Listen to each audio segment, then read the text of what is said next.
Hello there everyone, welcome back to the Gummiyoshi channel. Thank you for clicking on the video. Today we are seeing so much news coming out from Valorant, from the 0.49 to patch to the competitive mode coming out. It is all going to be in today's video, so stick around to the end to see all of it. Let's jump right into it.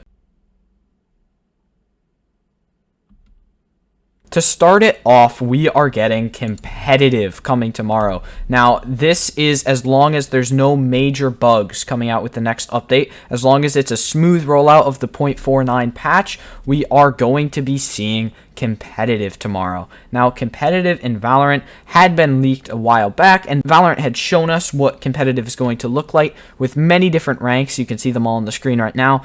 There's many different ranks, with the top tier being Valorant. Now, Valorant rank is going to be the best of the best, and is most likely where all of your esports competitors are going to be. Now, if you're looking to go pro in this game, you're probably going to want to start working at that competitive.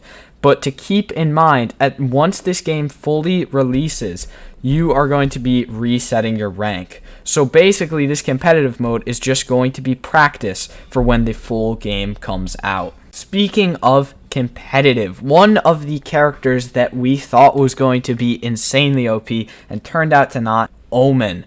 Omen has been the debate for a while if he's too underpowered, if he's too overpowered, and he is finally getting some changes. Now, Omen, when he does his quick teleport, his from the shadows, he now immediately becomes vulnerable and no longer appears dark after he leaves his alternate shadow form. This basically means that he will no longer be invulnerable for a brief amount of time when he teleports in.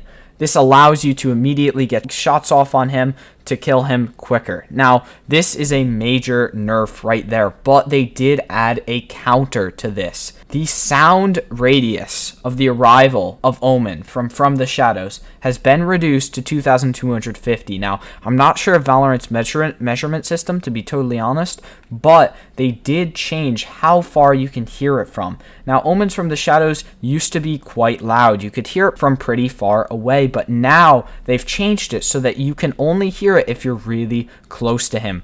Now, this is a buff to him, and it may actually counterbalance out the invulnerability period that Omen used to have. So this can be seen as both a buff and a nerf to Omen. Also, in the new update, Omen is going to get a bunch of new visuals along with Breach. They've added a bunch of stuff for both of those two characters. Some quality of life things that they added is an observer mode. So if you're doing any customs with your friends, you can now fly around the map just like in CSGO. You can fly anywhere if you have cheats enabled after you're dead, so that you can spectate from any angle, from any spot. This just makes it a lot easier when you're dead, so that you don't have to only look at your players' views, especially if people are going to be running tournaments and things. It's going to be very convenient to be able to look at at the map's perspective. Also, on the custom games note, there is now a leave match button, which there did not used to be, which used to be very difficult because if you just wanted to go into a custom game with one of your friends for a few minutes to do a few 1v1s,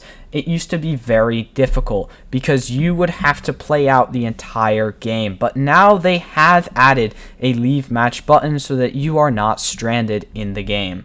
Along with this, if you have ever had teammates who have just straight up left your game because you guys are doing bad, there is now a penalty for that. Players who abandon match-made games or dodge agent selects will now experience penalties, is their exact words in the patch notes. So this means that if somebody is in a game and they don't select a character or they leave mid-game, they will get a cooldown and won't be able to matchmake, and will see higher queuing times for a certain period of time. Now, this is really good because it makes your team actually play the game, and so you're not stuck in a 4v5 if somebody gets mad and they leaves. This allows it to be a much more fair and keep competitive integrity high. Now we're going to take a look at all of the times that this is going to be happening at for when the patch is actually going to be coming out.